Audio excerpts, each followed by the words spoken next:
বিদ্যুৎস্পৃষ্ট হয়ে একই পরিবারের শিশু সহ 4 জনের মৃত্যু হয়েছে জলপাইগুড়ির টাকিমারিতে। হুকিং করে লাইট জ্বালাতে গিয়ে বিপদে।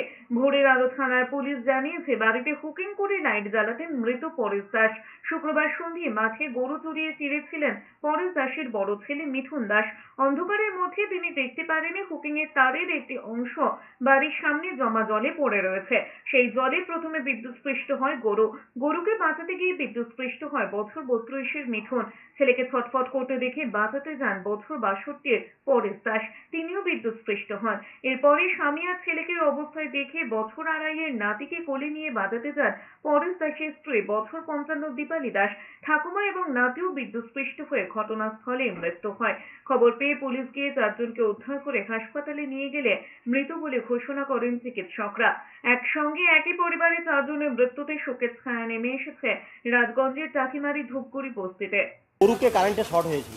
গরুটাকে বাঁচাতে গিয়ে বাড়ির যে কর্তা পরেশ দাস, উনি কারেন্টে শক হয়।